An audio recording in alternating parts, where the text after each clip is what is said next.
Hi welcome ഗീതം YouTube channel. So നമുക്ക് നല്ല മഴയാണ്. പാലക്കാട് ജില്ലയാണത്. പാലക്കാട് ജില്ലയ്ക്ക് അടുത്ത് ജില്ലയിൽ മണ്ണാർക്കാട് താലൂക്കിൽ ചിറയ്ക്കൽപ്പടി എന്ന് പറയുന്നൊരു സ്ഥലമുണ്ട്. അതിനടുത്ത് കൊച്ചിയോടെന്ന സ്ഥലത്താണ് ഞാൻ താമസം. നിങ്ങൾക്ക് പാലക്കാട് ജില്ലയിലെ ഒരു വളരെ ഇൻഫോർമേറ്റീവായിട്ടുള്ള ഒരു അറിവ് തരാം. കാഞ്ഞിരപ്പുഴ ഡാം എന്ന് കേട്ടിട്ടുണ്ടോ? അത് ഇതിനടുത്താണ്. ഞാൻ അതിൻ്റെ പോകുന്ന വഴിയിലാണ് താമസം. എന്നെ ചെന്നൊരു 8 കിലോമീറ്റർ ഉള്ളിലേക്കാണ്. നല്ല ഡാം സൈറ്റാണ്. എപ്പോഴെങ്കിലും സമയം കിട്ടുമ്പോൾ കാഞ്ഞിരപ്പുഴ ഡാം ഒന്ന് നോക്കുക. പിന്നെ നമുക്ക് ഈ സ്നേക്ക് പ്ലാന്റ്സ് എൻ്റെ ഒരു 2-3 ടൈപ്സ്. ഇത് 2 ടൈപ്സാണ് ഞാനിപ്പോൾ കാണിക്കുന്നത്. ഇത് നോർമലി എല്ലായിടത്തും ഉള്ള സ്നേക്ക് പ്ലാന്റാണ് അല്ലേ? ഉണ്ടോ? ഗ്രീനിൽ വൈറ്റ് ഷെയ്ഡായിട്ടുള്ളത്. But this is golden snake plant. ഇതിൻ്റെ ലീഫിൻ്റെ എഡ്ജ് കണ്ട നല്ല വാള് പോലെ വളർന്നു നിൽക്കുന്നുണ്ട് കേട്ടോ. ഓക്കെ, കാണാൻ നല്ല അഴകാണ്. പക്ഷെ ഇത് ചട്ടിയിൽ നിറഞ്ഞ് വരും. അപ്പം ഞാൻ പണ്ട് എനിക്ക് കിട്ടിയപ്പോൾ 1-2 ചെറിയ ചെടികൾ കിട്ടിയപ്പോഴത്തേക്ക് ഞാൻ പല ചട്ടികളിലായിട്ട് നട്ടതാണ്. അതിൽ ഒരെണ്ണം ഇപ്പം ഞാൻ ഇതിൻ്റെ ചെറിയ 2 തണ്ടുകൾ ഇളക്കി നട്ടിട്ടുണ്ട്. മുളച്ച് വരുന്നുണ്ട്. This is one type normal and this is another snake plant. ഇടയ്ക്ക് പൊട്ട ഇംഗ്ലീഷൊക്കെ വന്നു പോകും. സോറി കേട്ടോ. അയ്യോ, വീണ്ടും വന്നു അല്ലേ? ഓക്കെ, അപ്പോൾ ഇത്രയാണ്. അപ്പം ഞാൻ ഇതിനിടയ്ക്ക് എൻ്റെ കയ്യിൽ കിട്ടിയ ഒരു ചെടിയെ അന്നത്തെ ഒരു സ്പ്രൈറ്റിൻ്റെ കുപ്പിയിൽ നട്ടു. അതിപ്പോൾ എന്ത് പറ്റി? നട്ടു വളർന്നു വന്നു.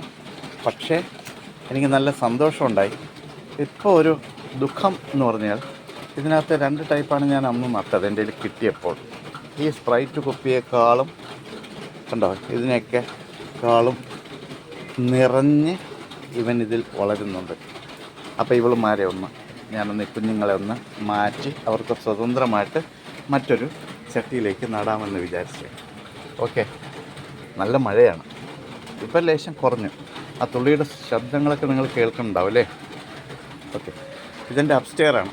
ഇവിടെ കുറച്ച് ചെടികളൊക്കെ വെച്ചിട്ടുണ്ട്. ഇതെല്ലാം ഞാൻ റീൽസിലെല്ലാം കാണിക്കുന്നതാണ്. ഓക്കെ, പക്ഷെ ഇത് മുകളിൽ കയറി വന്നിട്ട് ഇതിനെ പരിചരിക്കാനായിട്ട് വലിയ ബുദ്ധിമുട്ടാണ്. താഴെഭാഗവും കുറേ ചെടി വെച്ചിട്ടുണ്ട്. ഓക്കെ, നമുക്കിതിനെ ഒന്ന് റീപ്ലാന്റ് ചെയ്യാം. ഇതിനെ മുഴുവൻ ഞാൻ പൊട്ടിച്ചെടുക്കട്ടെ. പോകരുത്, വെയിറ്റ്. ഓക്കെ, അങ്ങനെ ഞാൻ ആ 7-അപ്പിൻ്റെ ആ ബോട്ടിലിനെ ഒരു കത്രിക കൊണ്ട് കട്ട് ചെയ്തെടുത്തു. ഓക്കെ, ഇച്ചിരി ചെളിയായാലും കുഴപ്പമില്ല, നമുക്കിന്നെ കഴുകി മാറ്റാമല്ലോ. അതിൽ നിന്നും എനിക്ക് കിട്ടിയ സ്നേക്ക് പ്ലാന്റുകളാണ് നിങ്ങളെ കാണിക്കുന്നത്. ചെറിയ അസൂയുണ്ടല്ലേ? നോക്കിയോളൂ, കണ്ടോ? ഇത് ഞാനിതിനെ പൊട്ടിച്ചെടുക്കുകയാണ്. കൈ കൊണ്ട് തന്നെ പൊട്ടിക്കുക. ഒരു തണ്ട് പൊട്ടിച്ചു. അപ്പോൾ കിട്ടി, കണ്ടോ, നല്ലൊരു കുഞ്ഞി പ്ലാന്റ് കിട്ടി. ഇനിയുണ്ട് കേട്ടോ. ഓക്കെ, അതാ ഒരെണ്ണം അടുത്തത്. ആഹാ, കണ്ടോ എങ്ങനെ കളയും? നമ്മളിതിനു വേണ്ടി നോക്കി പല സ്ഥലങ്ങളിലും പോയി ഒക്കെ പരിങ്ങിയൊക്കെ നിന്നിട്ട് ഞാൻ പലയിടത്തുനിന്നും മേടിച്ചതാണ്. ഇപ്പം കണ്ടോ, എനിക്ക് നിറയെ സ്നേക്ക് പ്ലാന്റുകളായി. ഓക്കെ, ഇത് പണ്ട് കാലത്ത് ഔഷധമായിട്ട് ഉപയോഗിക്കും. എൻ്റെ അമ്മൂമ്മ ചെറുപ്പത്തിലെ ഇതാ ഈ തണ്ട്, അന്നിതിന് സ്നേക്ക് പ്ലാന്റ് ഒന്നും അല്ല പറയുന്നത്, അതിന് വേറെന്താ ഇതാണ് പറയുന്നത്. ഇതിൻ്റെ തണ്ടിനെ പിന്നെ അടുപ്പത്ത് വെച്ച് വാട്ടിയിട്ടെ, അന്ന് ഗ്യാസ് ഇല്ലല്ലോ, എൻ്റെ ചെറുപ്രായത്തിൽ അടുപ്പത്ത് വെച്ച് വാട്ടിയിട്ട് ഇതിനെ പിഴിഞ്ഞ് ചെവി വേദനയ്ക്ക് എൻ്റെ ചെവിയിൽ ഇതിൻ്റെ നീരൊഴിച്ചിട്ടുണ്ട്. ഇതാ ഈ ചെടിയുടേത്. ഇതിന് നല്ല ഔഷധ പ്രാധാന്യമുണ്ട്. അതുപോലെ നല്ല ബെസ്റ്റ് എയർ പ്യൂരിഫയർ ആയിട്ടാണ് ഇതിനെ അറിയപ്പെടുന്നത്. ഓക്കെ, നമുക്ക് വേണമെങ്കിൽ ഇൻറ്റീരിയറായിട്ടും ഔട്ട്ഡോറായിട്ടും വളർത്താം. അപ്പം ഞാനിത് എൻ്റെ സിറ്റ് ഔട്ടിലാണ് വെച്ചിരിക്കുന്നത്. കണ്ടോ, സിറ്റ് ഔട്ടിൽ പ്ലേസ് ചെയ്തിരിക്കുകയാണ്, അകത്ത് വെച്ചിട്ടില്ല. ചട്ടി റെഡിയാണ്. കണ്ടോ, ഒരു വലിയ ചട്ടിയിൽ തന്നെ വെക്കുക കേട്ടോ. ചെറിയ ചട്ടിയിൽ വെച്ചാൽ ഇത് വളർന്ന് ധാരാളം ഇതിന് റൂട്ടുകളൊക്കെ വരും. അപ്പോൾ എനിക്ക് നല്ല സന്തോഷം. ഏത് വെക്കണമെന്നാണ്. വലുത് വെക്കണോ ചെറുത്? ഇതിലുള്ളതിൽ വലുത് വെക്കണോ ചെറുത് വെക്കണോ? ഏതാ വെക്കേണ്ടത്?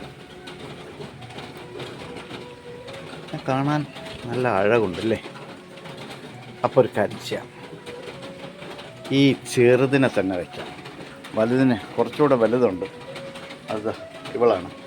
അവളെ നമുക്ക് വേറൊരു ചട്ടിയിൽ വയ്ക്കാം. ഇതിപ്പോൾ ഞാൻ കണ്ട ചട്ടി ഒരുക്കി വെച്ചിട്ടുണ്ട്. വേറൊന്നുമില്ല, തൊണ്ട്, മണൽ, കുറച്ച് അഴുകിയ തൊണ്ടാണ് ഞാൻ വെള്ളത്തിലിട്ട് അഴുക്കിയെടുത്തതാണ്. അഴുകിയ തൊണ്ട്, മണൽ. ഇതിനൊരു വലിയ ചട്ടിയിൽ വയ്ക്കുക. കണ്ട, ചട്ടിയുടെ അടിഭാഗത്തേക്ക് തന്നെ ഇറക്കി വയ്ക്കുക. അപ്പോൾ എന്ത് പറ്റുമെന്നറിയോ? ഇത് ചട്ടി ചരിഞ്ഞ് പോകത്തില്ല. അടിഭാഗത്ത് ഇറക്കി വെച്ചാൽ തണ്ടുകളെല്ലാം വളർന്ന് നല്ല ഈ ചട്ടി നിറയെ ഇങ്ങനെ നിറഞ്ഞു നിൽക്കും. ഇത് കണ്ടോ, ഈ നിറഞ്ഞു നിൽക്കുന്നത് അതുപോലെ കുറച്ച് ഇറക്കി വയ്ക്കുക, ചട്ടിയുടെ അടിഭാഗത്ത് വയ്ക്കുക. ഓക്കെ. അപ്പോൾ എന്തായാലും ഇത് വിൽക്കാൻ പാകത്തിനാകുമ്പോഴത്തേക്ക് ഞാൻ നിങ്ങൾക്ക് ഇൻഫർമേഷൻ തരാം. അന്ന് നിങ്ങൾ എന്നെ വിളിച്ചാൽ ഇത് ഞാൻ അയച്ചു തരാം. Okay, I M winding up. ഞാൻ ഏകദേശം നട്ടു എന്ന് തന്നെ പറയാം. ഇതിനി കുറച്ച് ഉറപ്പിക്കാൻ വേണ്ടി കുറച്ച് മണ്ണത ഇവിടെ ഇരിപ്പുണ്ട്. ഇത് ഞാൻ കൂടെ ഇട്ടാൽ മതി. ലെങ്തി വീഡിയോ ആയിപ്പോയാൽ നിങ്ങൾ കാണത്തില്ല. Okay, thank you very much for supporting me. Watch my channel and support me. Thank you.